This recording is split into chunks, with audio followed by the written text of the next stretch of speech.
He, along with the mayor, would be considered members of the committee for that meeting for the purpose of quorum and so on and so forth. So I think it was really the intent and the hope that the ward councillor would attend, if he's able, the meeting in his particular ward, or all of them would be even better.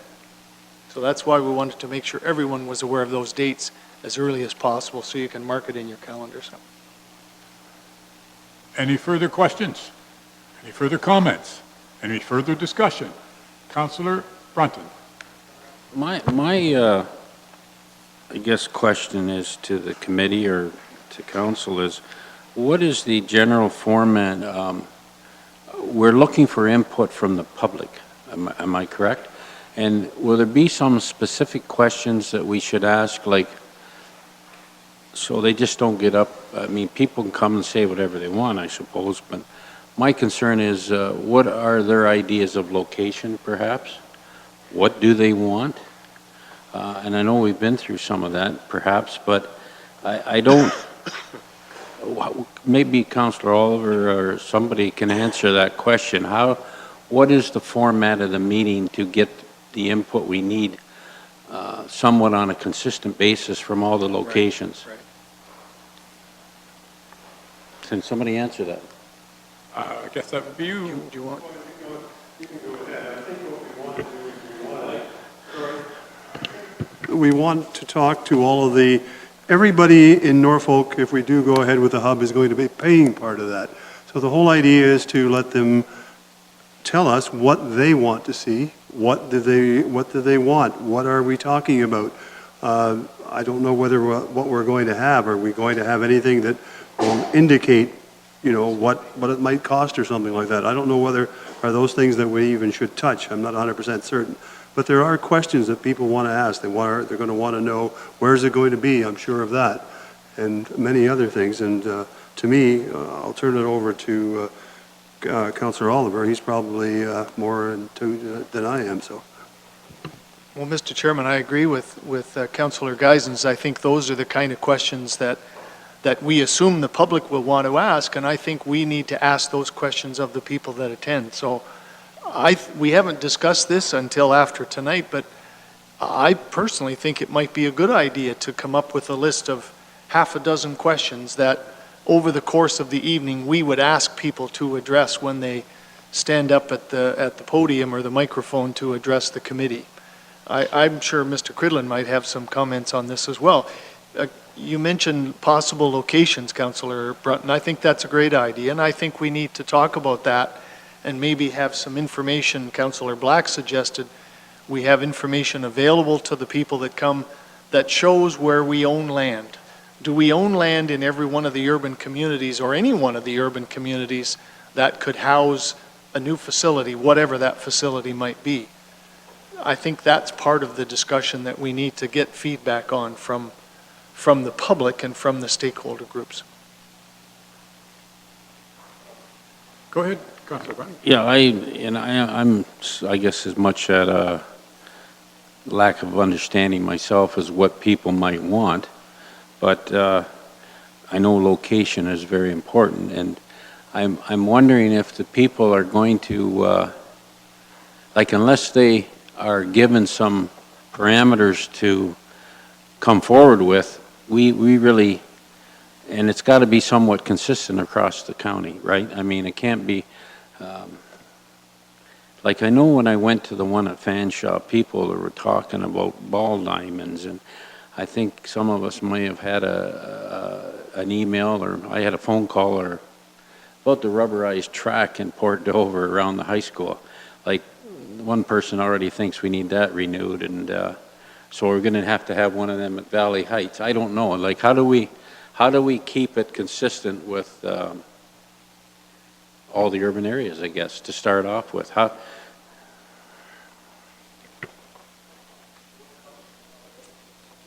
Through the chair, I guess I would maybe hear council's debate. I guess one thing I can say is I have some confusion on my behalf too, because the original report when April touched on 4 facilities in Simcoe, and that was kind of my thought how we were going to go ahead. I agree with Councillor Brunton. The term hub has been used. It was one thing to be investigated. maybe I'll just hear council to debate this and see where we go, because I for one thought it was just the Simcoe facilities and how, we're going to replace them. And then I'm not sure, I can't visualize how this is going to work out to one of the other urban areas for them to comment on something that, to me, are Simcoe facilities. So, but I'm sure council will debate it here, and hopefully it'll come clear. Councillor. I know, Mr. Chairman, and Bill brings up a good point in our sort of emailing back and forth amongst the three of us with staff as well. Councillor Black in particular made it very clear, and I think Councillor Geisens has as well, that we want to know when we go out to communities beyond Simcoe, we do want to know what the people there feel is really important. Do they use the facilities in Simcoe or not? If they don't, do they feel that they're adequately serviced in their own part of the county with the recreational facilities that they've got? And if not, what do they need? So those, again, it's my understanding that council's direction was that it be broader than just the Simcoe facilities. That we need, if we're going out to all 6 parts or all 5 communities of the county, we need to get feedback as to priorities from people in all those parts of the county. And if people come and consistently say, yes, I do like the idea of a facility based somewhere that provides a whole variety of uses to a whole variety of people, then that's what we need to hear. But I don't think we're going out just limiting ourselves to the 4 facilities in Simcoe. But again, council will tell us if that's not your intent. Councillor Columbus, please. Mr. Chairman, the question that I'm getting on the street is primarily about the cost and how long it's going to take to pay for these various facilities, whether they're in what part of the county. So will the subcommittee, will they have a handle to answer some of these questions when people say, how much are my taxes going to go up because we're putting a pool in, or a double gym, or walking track? Is that going to be, are you going to be able to answer that? Because those are the kind of questions they're asking. We have the county manager who would like to suggest the answer. Realistically, and you'll recall that the notion underlying your public consultation is that this is to provide a basis to give to the consultants who are going to come back with some concrete proposals.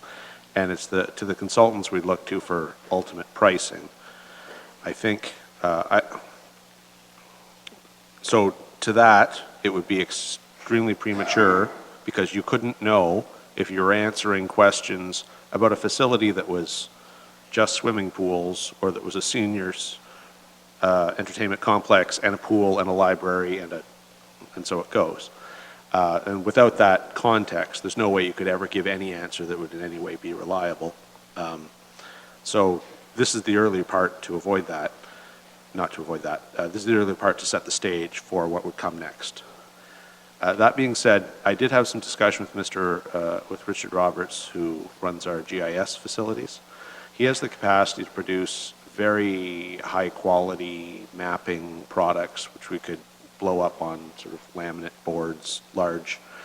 And I think those would work very well for your purposes, showing multiple potential locations.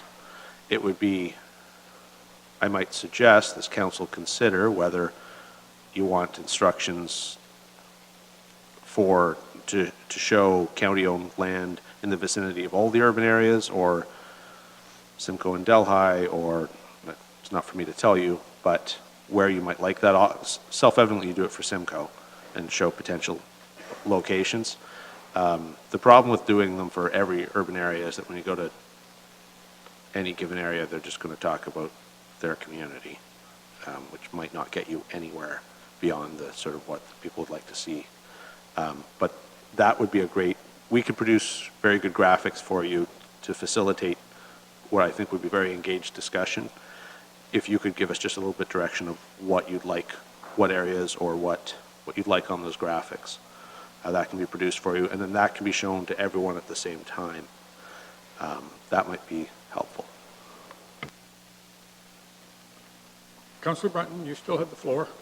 Just another question. I realize we go out, we get the input, but before we go back to the consultant, we want that input, am I correct? We're not going to the consultant until we get all the input from everybody. Does that make sense? Yeah? Okay, well, that's because we really don't know what we're going to ask for in that, let's say some people want a new gymnasium someplace. Well, then we should know to feed that to the consultant, I would think, correct? But if some people say, no, I don't want, I'm going to throw out a new swimming pool, for example, well, from most of the urban areas, then why would we ask the consultant to look at it, correct? Does that make sense? Okay. Just so I'm just trying to get it clear in my mind where we're going with this thing. So, okay, thank you. Councillor Oliver? Thanks, Mr. Chairman. Just on that last point, and the county manager touched on it as well, I think after we passed the motion that we did there a couple of weeks ago to scale back the terms of reference for any consulting work, to eliminate the consultation and to make this committee responsible for doing it, I wondered that same question about timing of the other part, because for a lot of us, timing was a concern. We don't want this to take too long.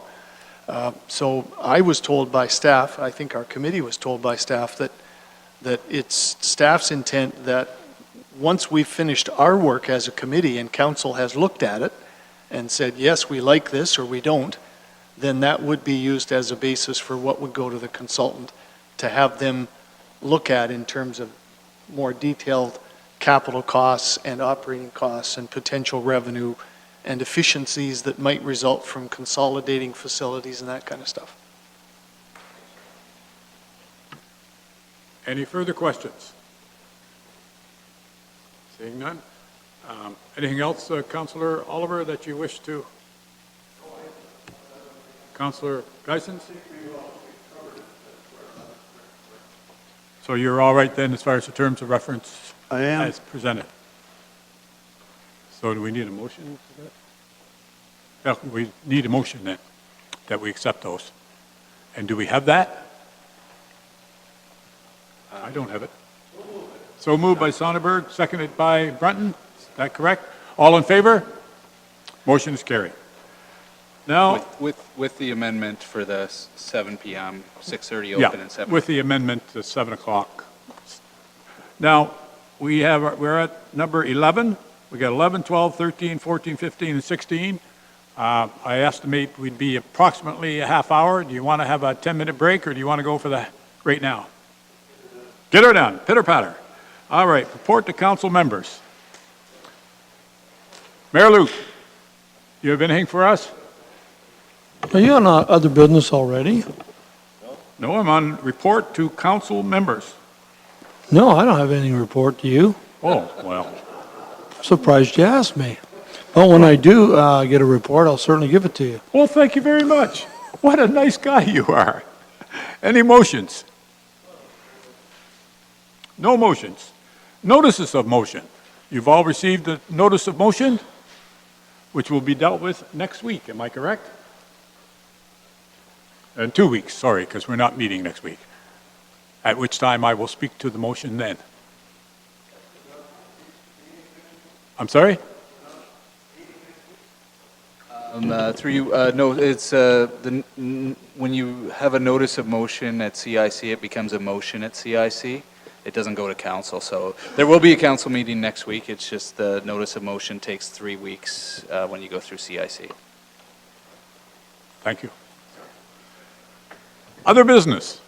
Councillor Oliver, you have other business. I do have one item, Mr. Chairman, that I'd just like to let council and staff and the public know about.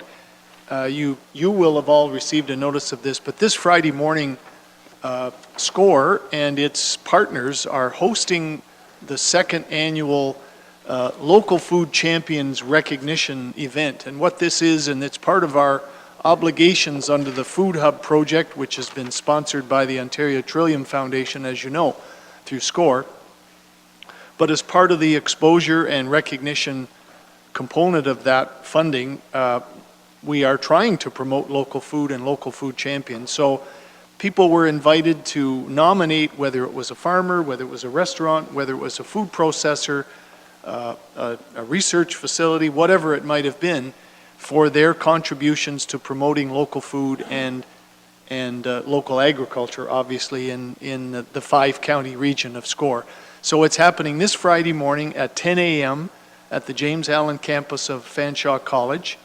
And as far as I know, there have been quite a number of nominees, and it's just like the Oscars. It's all kept under wraps until Friday morning. They'll be announcing who the various winners are. So I would encourage council members, if you can possibly spare a couple of hours to come out. It was really fun last time. There was a large crowd, and they did provide a little local food lunch at the end of it. So, Mr. Chairman, hopefully will be a good event again this year. And I'm really glad, as I'm sure the mayor is, that it's happening here in Norfolk County. Last year it was in Tillsonburg at the SCORE office. So Fanshawe College, 10 a.m. Friday morning. Thank you. Is that it? How about you, Councillor Columbus? Would you happen to have any other business? Yes, I've got a few items. And Well, take your time. the first one that I think we all received an email on, and they're getting more and more visible on the back roads of the county, is these marijuana grow-ops that are popping up. And what's happening is sometimes there's three, 4, 5 addresses where they're being issued a 9/11 emergency sign. And I guess it's some kind of a loophole where you can actually have more marijuana plants growing than one contract. So I just wonder, has the Police Services Board or anybody been watching over this? And there's some people that live fairly close to these that they're getting kind of concerned about the number of these popping up. And I just wondered if the Police Services Board has been addressing this issue, or who is addressing this issue? Mayor Luke. Thank you, Mr. Chairman. We have not talked about this. We have not really got a formal complaint at Police Services that I recall. And certainly, if we do, we're willing to talk about it. I do note that we just received, all of us, an email from Mr. Baird. Mr. Baird, I'll let him speak to what his line of action here is. Mr. Chair, I did have a meeting last Monday, a week ago yesterday, in my office with a number of concerned residents on rural grow-ops and what it is doing, in their opinion, and I'm sure it's correct, to their neighborhoods. And they feel that this council really needs to have a good, close look at this and do anything that we can to take a lead role in making sure that everything is done appropriately. It's, I don't want to say it's a difficult thing, but certainly we know that we don't license them, the county per se. We know that we don't police them per se. They have given me quite a bit of background information that I read through the package on the weekend, and I am going to respond to them tomorrow. Mr. Chair, that some other municipalities have used different bylaws to help control situation. One in particular is something called a nuisance bylaw. And they tell me that even they have bylaws that will oversee the smell is a big issue with a lot of the neighborhood folks. So it's very difficult when we don't license them, we don't regulate them. I think it's very difficult just for us to maybe be able to meet the expectations of what many people think we should do. So having said that, I think it's important that this council, Mr. Chair, along with staff, take a look at this whole situation. It's not going to go away. In fact, I believe that it's going to become a more serious problem. So I think it's important, and I would appreciate if you allow that Mr. Baird would just maybe comment. I did read his email. I'm very pleased with his proactive approach here, but perhaps we could hear it from him. Thank you. Mr. Baird, would you enlighten us with your Sure. Thanks very wisdom? much, Mr. Chairman. Like council staff are, we're learning the ropes right now as well. what Councillor Columbus has described, staff have been dealing with now probably for the last few months. And these are legal licensed growing operations where you can grow for yourself and one other person or for two other people, and in quantities that are prescribed by medical practitioners. So there are varying degrees of quantity. And I would echo Mayor Luke's comments that really how they've come to be, or how we've come to know of them, is because of the odor problem and the noise associated with noisy ventilation systems and so on. And it's going to be interesting to see a lot of these growing operations are outside they're in greenhouse operations, and whether they'll continue into the colder months. They can be grown indoors as well, but the odor obviously is a concern. So what I did send out an email to all the council tonight, just in response to that one email that you received a few days ago. I wanted to assure you that all key staff are working together. We're talking to our respective peers in different municipalities to see what others are doing.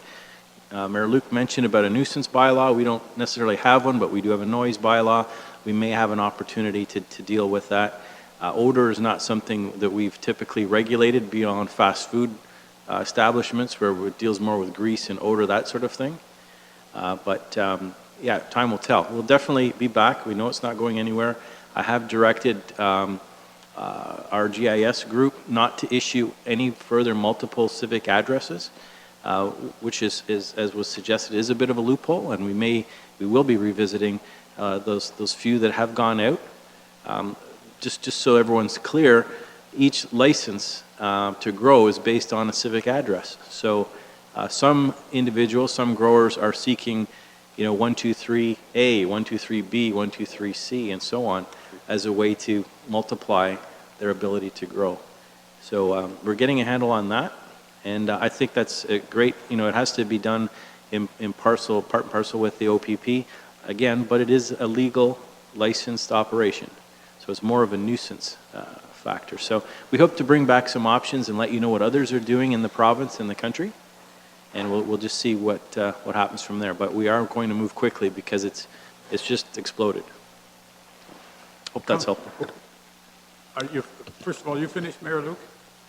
Yeah, pretty well. I guess we'll wait for the report, and I guess what I see is, if I may, Mr. Chair, seeing some of the problems, and it's about enforcement and making sure. But if I have a letter from my family doctor saying that I can grow 8 plants, I don't know what the maximum is, but say 8 plants, and then we also know that someone else can designate myself to grow, say, another 8. Now I've got 16. I think the big question I have, who determines if, in fact, on my property there are 16 and only 16 plants for personal use?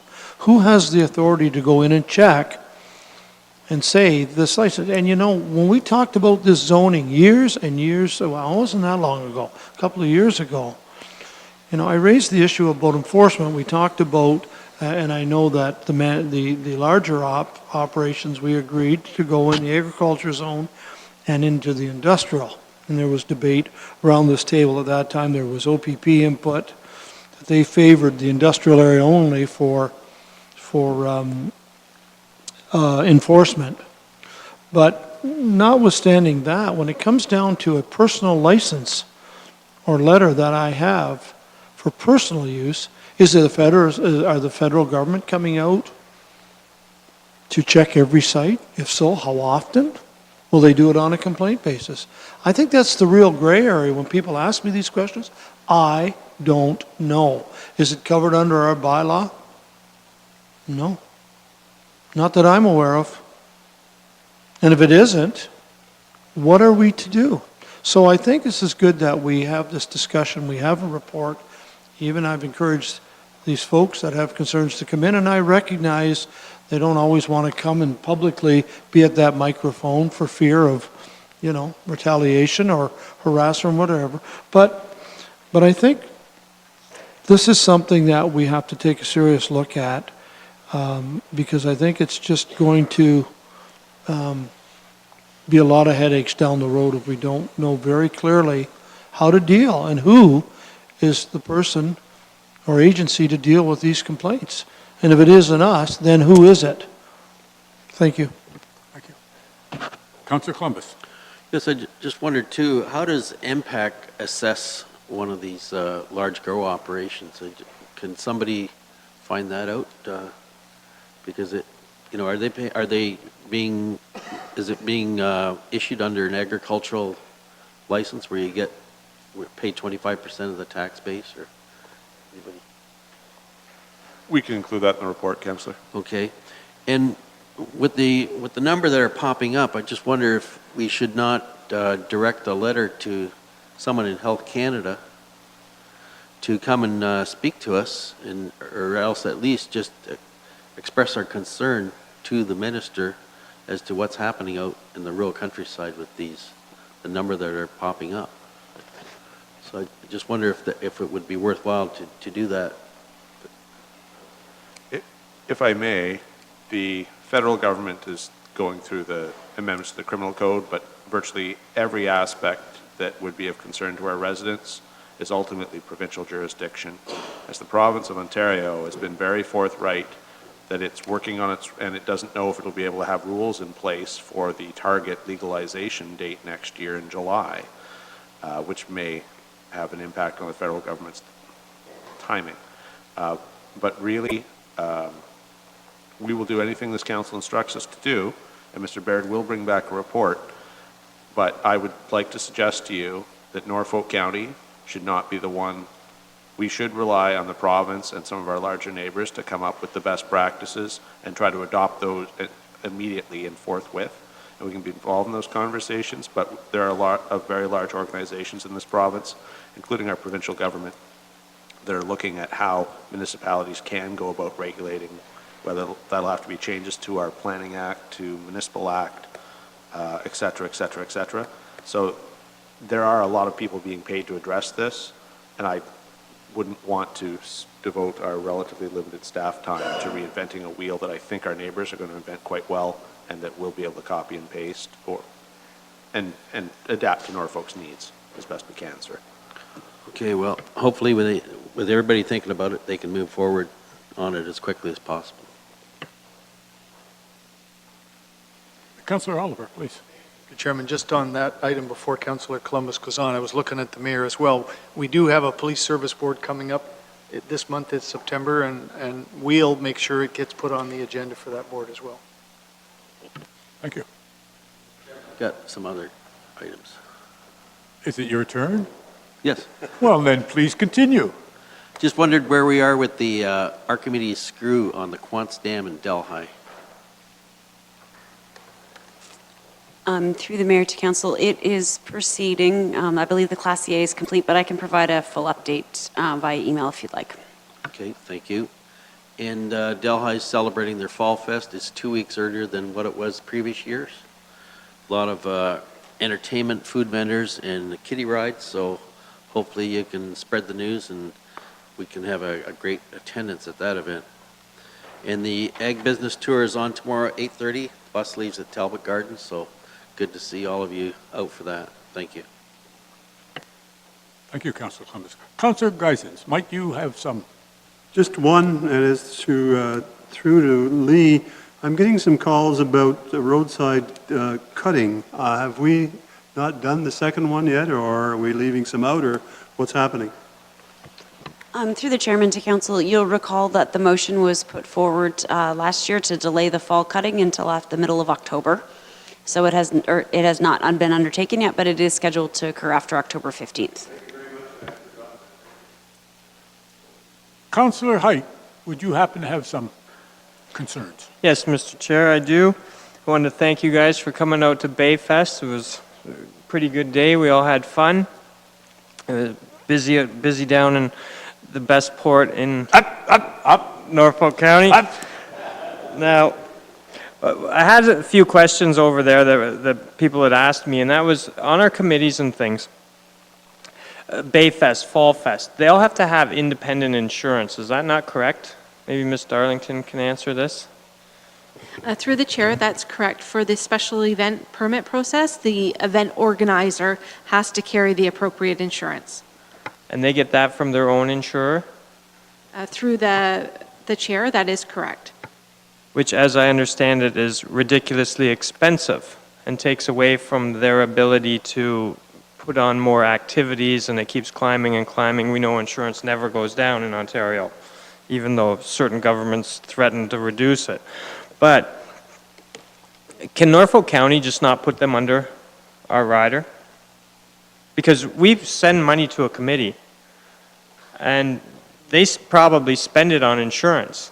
And we spend $1 bazillion on insurance. Could we just not do that? Ms. Darlington?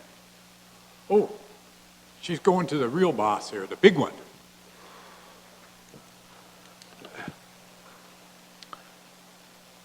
Part of the reason Norfolk County's insurance program costs what it does is because we quite rightly do not share or invite anyone inside our tent with us. For most things, when you buy in bulk, you get better price.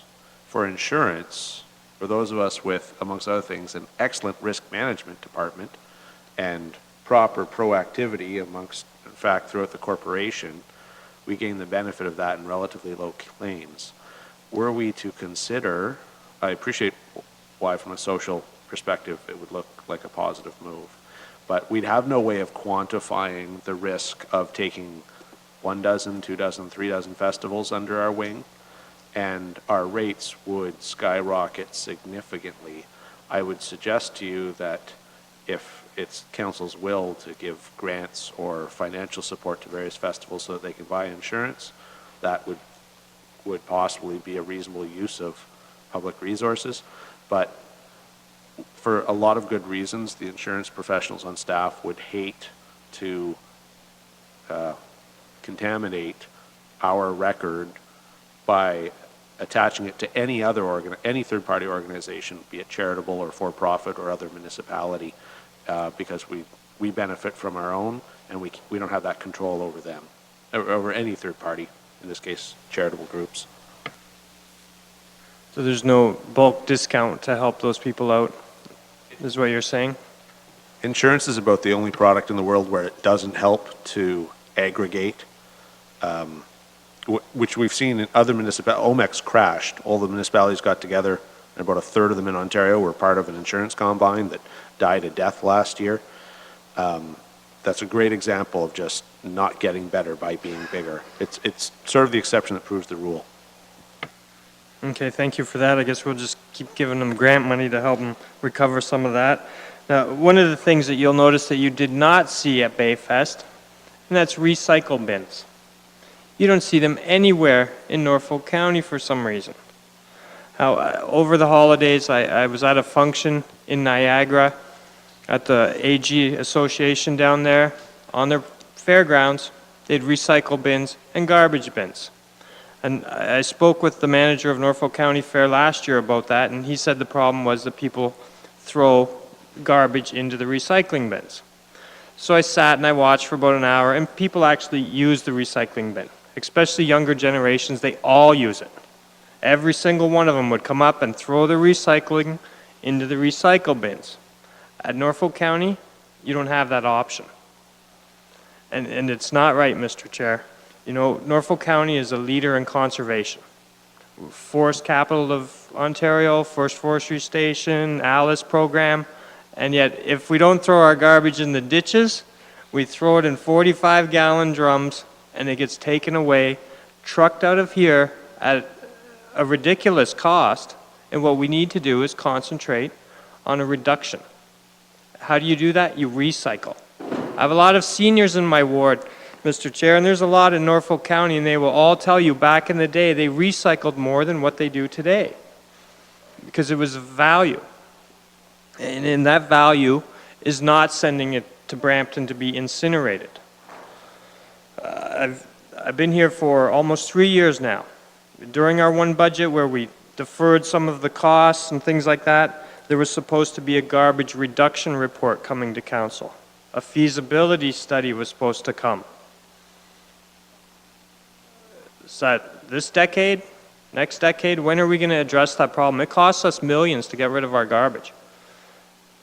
in the years that this report has been threatening to come to council, we could have saved ourselves hundreds of thousands. We've seen our financials. We know we need to save money. So at what point are we going to come up with a strategy to stop throwing money in the garbage? Mr. Chair, I would like an answer to that. Through the mayor to council, through the chairman to council, I'm not sure about what report you were referring to. I believe that predates me, so I've never heard of that report, and I will do some research into that one for you. That being said, there is something in the 2017 budget to update some studies, and we're expecting that to be completed by the end. It is in progress right now, and it should be completed by the end of 2017. So in accordance with the budget schedule, it will be here. I'm not sure what other report you're referring to that occurred when you guys were I'm going to say, right after the election, but the only report that I'm aware of that is outstanding with respect to that is the one that was included in the 2017 budget and is still on schedule to be completed by the end of 2017. And brought back to council when? I would expect that if it's to be completed by the end of 2017, it should be here in January. We should have it to council in approximately January, but I can confirm a full date with you after I speak with the staff again. Okay, and do you know if it has an organics program for the urban areas as well? The report going forward would not have, we're bringing forward, won't have a recommendation to implement that. It'll be things that we can implement that should be further explored. So it will be suggesting things like that. Okay, thank you for that. And Mr. Chair, I guess if I could get CSD division, parks, recs, where's our recycling bins? When's that report coming? Through the chair, I'll have to ask staff on that, Councillor Height. I don't have a date at this point. Okay, thank you. That's it, Mr. Chair. I'm almost speechless. Councillor Oliver. Mr. Chairman, I really appreciate that Councillor Height regularly brings this up, and something just popped into my head as he was speaking about this. Why couldn't we, and I'm directing this, I guess, to Mr. Cridlin, take a couple of our facilities using a Wellington Park downtown Simcoe or one of the other parks across the county, a couple of our arenas, and purchase a few of those sort of three bin units, almost as a pilot project, because I totally agree with him. If you have them, people will use them. And if they're in our facilities and they get a bit contaminated by people throwing some of their garbage in the recycling, then I, for one, would be prepared to have time spent to sort it if necessary. But I really think we should try that as part of what he's asking us to do. Just purchase some of these and put them in our facilities as a pilot project. So maybe that could be part of the report that Mr. Cridlin bring back. Thank you. Any further discussion on this topic? Staying on this slide, Mr. Johnson, you have anything for us? Yes, Mr. Chair. Well, please speak. Something really quick. 2 or 3 weeks ago at council, Councillor Height asked why the Langton telephone number was not on the flyer that went with the tax bills. And I spoke to our tax collector, manager of revenue services, and she mentioned that neither the Delhi or Langton office numbers were included in the tax flyer. Both the Delhi and Langton satellite offices do accept payments. However, when we want to filter tax-related questions, we prefer them to come to CAD. So that's why those numbers were not included on the flyer. So I wanted to let council and the public know about that. And I have nothing further. Thank you, Mr. Chair. Does that answer your question? Yes, it does, Mr. Chair, and I'm looking forward to that 311 number in the future as well. Ms. Darlington. Nothing, thank you, Mr. Chair. Wow.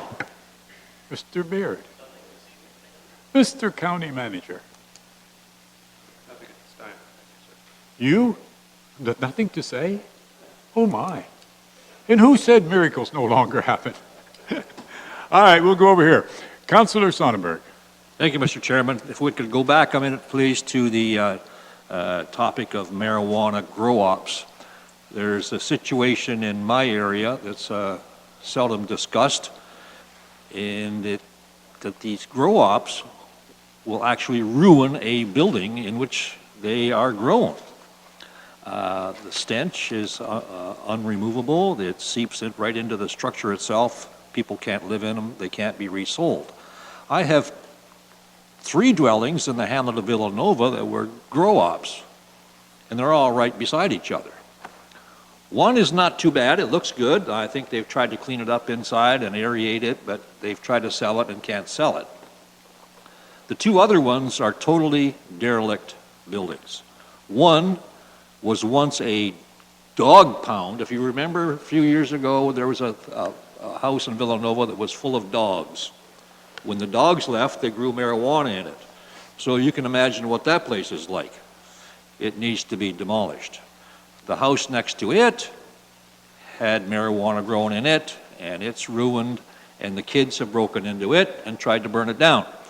So we have two houses side by side that should be condemned and should be demolished.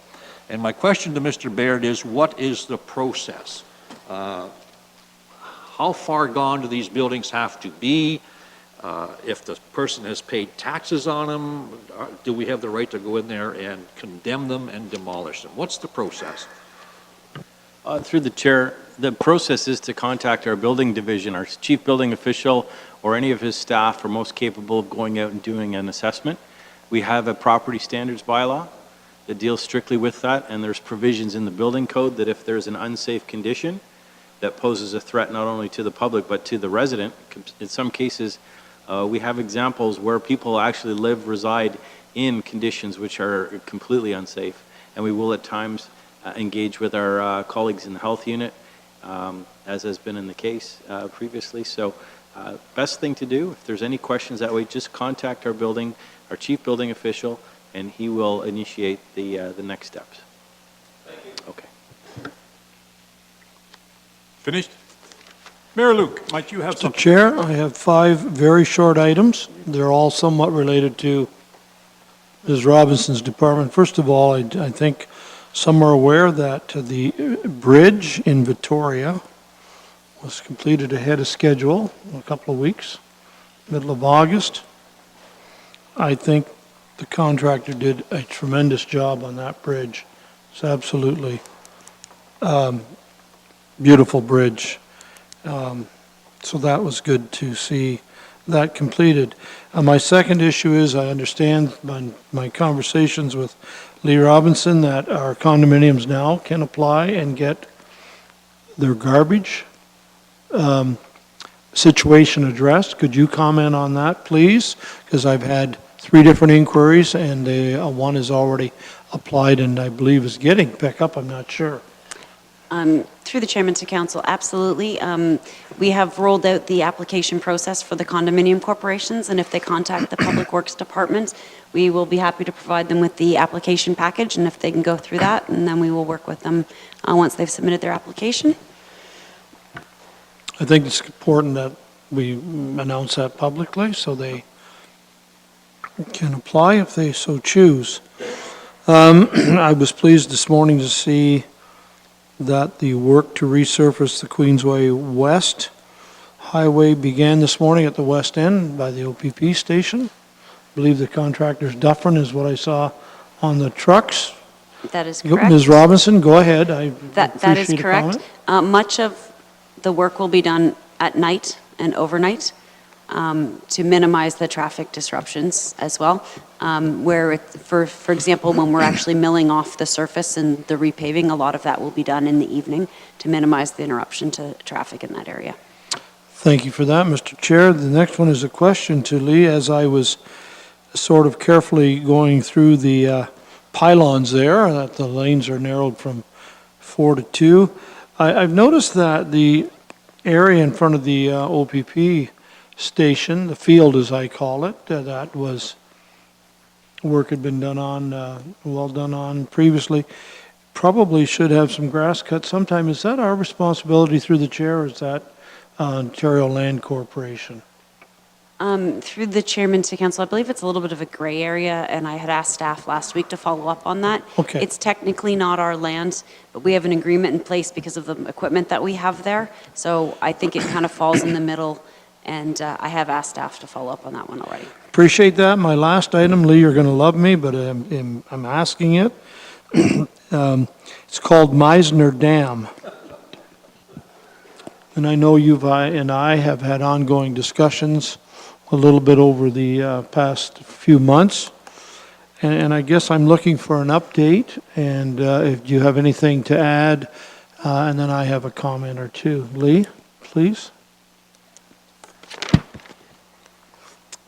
Through the chairman to council, I have a schedule provided from our preliminary schedule that's been provided by the engineers, and it looks like they will have the final tender package ready for the county to review by the end of this year, so it means that it'll be ready to go out early in the new year for the works to be completed on the dam in the 2018 construction season. Thank you, Mr. Chair. A couple of questions. This is the schedule according to our engineering department?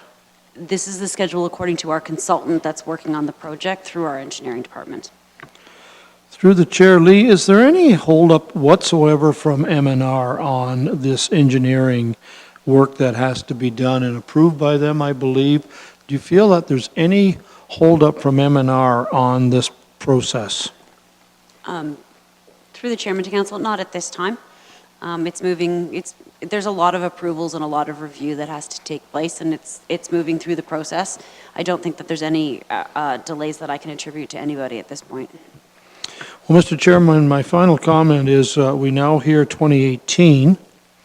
A year ago in 2016, I would have believed, or I felt like I was maybe a little bit optimistic, believing that 2017 we would see a tender to go out or whatever, and now I'm hearing early 2018. My last question, and here we go, I think we started in 2010, and here we are going into year number 7 or 8 or whatever. I guess, through to Lee Robinson, is there anything this council can do to get this thing moved along? Or is it simply the amount of work in the engineering process?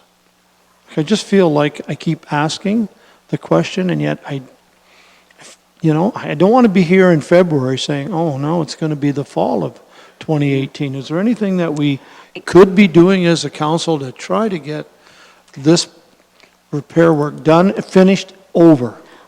I don't think that there's anything that council can do. Staff are aware of that.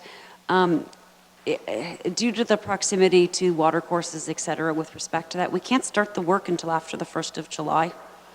So once we passed once we got sort of beyond being able to start in 2017, the intention was always that it would be sent out for tender in the fall of 2017.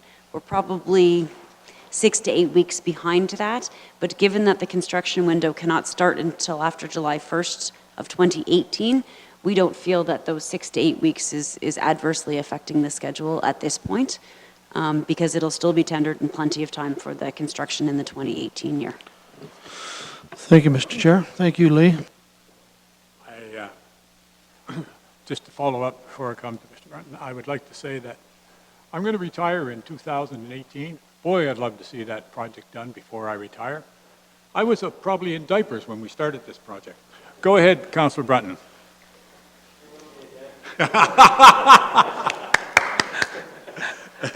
Thank you, Mr. Chairman. I have a couple items here.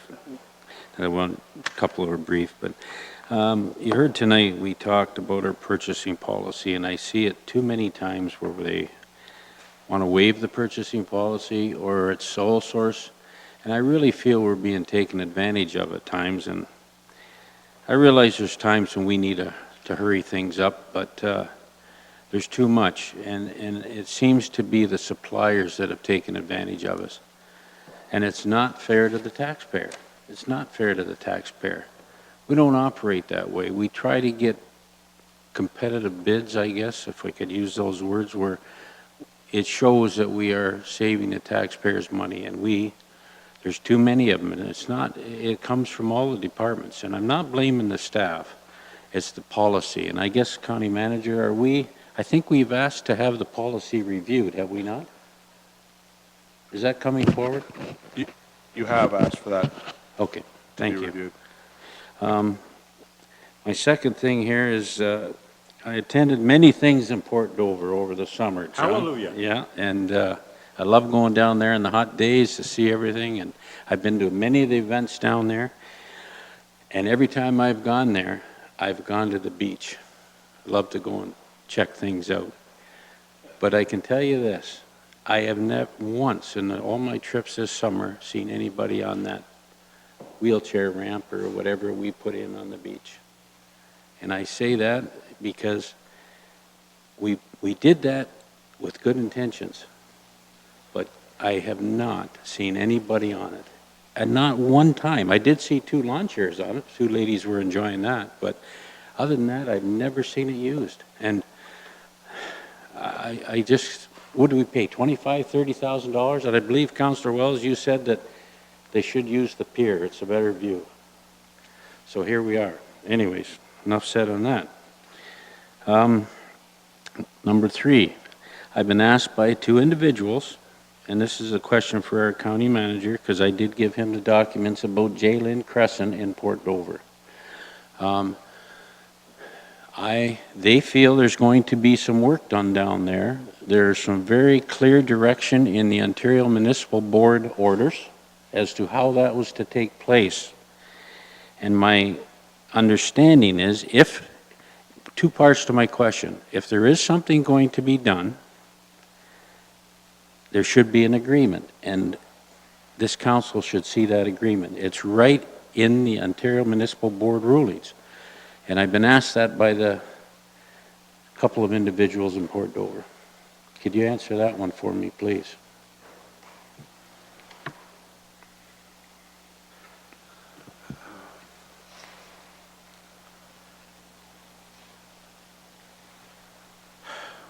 And actually, I'd like to defer to Public Works for the technical portion with respect to the implications of the OMB.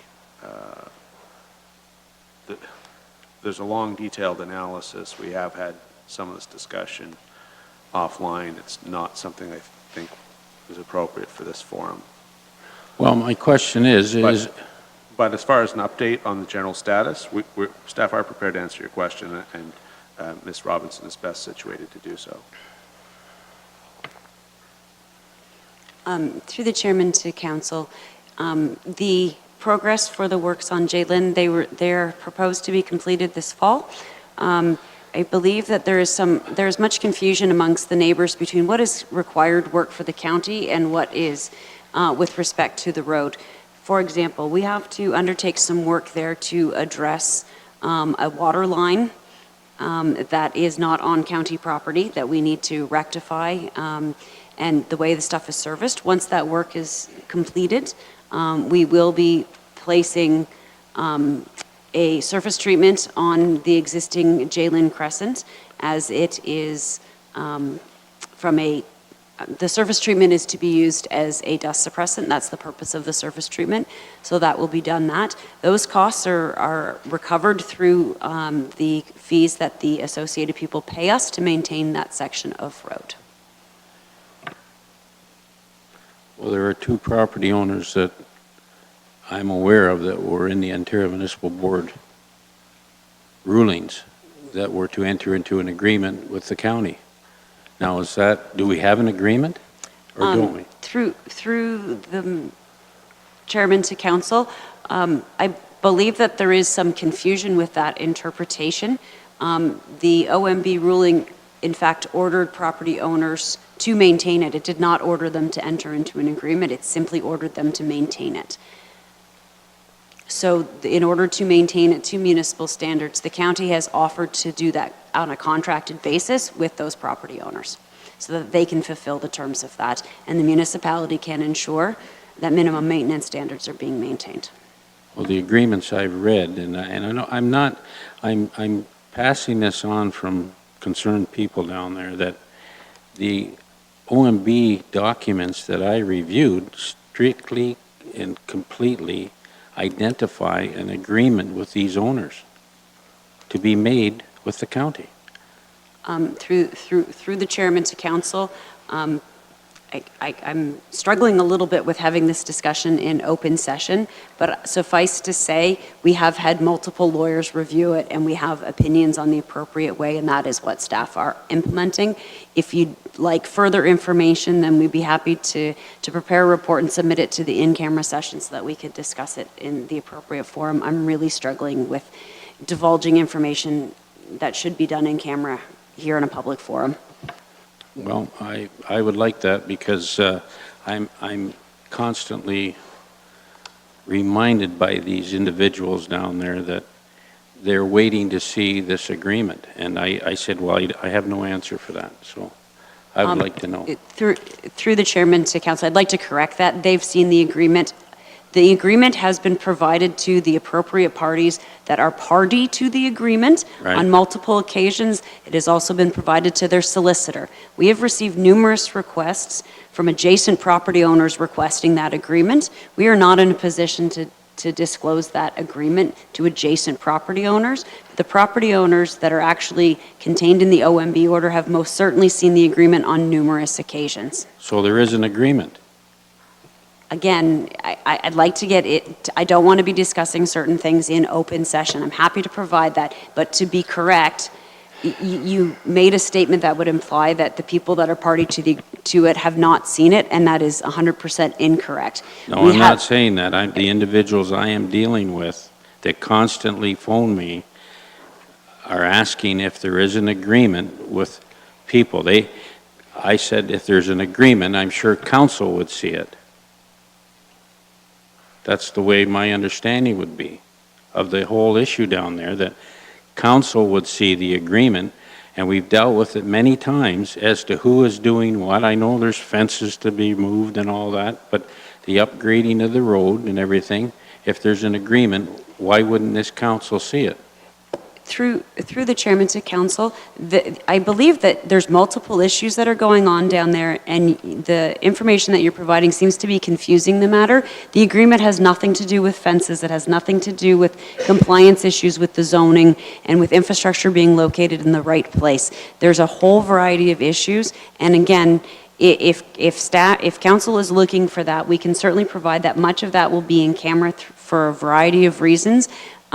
But the parties that are part of this are certainly well aware of everything. There are many people in the area who are asking questions, but they are not party to any of this, and that information can't be shared with people that aren't party to those agreements. No, that's fine, but I think this council should see the agreement. If we're spending money of taxpayers down there, I think this council should see that agreement. Through the chairman to council, we are not spending taxpayers' dollars. The agreement per the OMB order is for us to recover funds so that we're actually being reimbursed for the work that we're doing. So it's actually a cost recovery agreement. It is not, in fact, an agreement where we're spending money on their behalf. Well, I guess through you to the county manager, Mr. Chairman, I'd like to know really what's going on there. We've dealt with it in open council several times here in the past, and I would like to know what's going on, who's paying for what, et cetera, so I could relay this to the concerned taxpayers. Plain and simple. Councillor, even if when we provide you the information, you cannot relay it to the concerned taxpayers. This is just an inappropriate forum for this information. We're trying to be abundantly clear. If you wish the details, we will go in camera and provide them to you at a future point in time, but it will still be privileged by in-camera rules and cannot be disclosed. Well, if we are spending taxpayers' money on something down there that we are not supposed to be, then that to me is public information. With all due respect, everything we spend money on that's in camera doesn't become public information. You've just been told again that we're not spending public taxpayer dollars on this matter. We're happy if council orders. Well, let me ask you this simple question. Who's paying to surface treat Jalen Crescent? Who's paying for it? I believe, as Ms. Robinson has indicated, the county is doing the work on a cost recovery basis.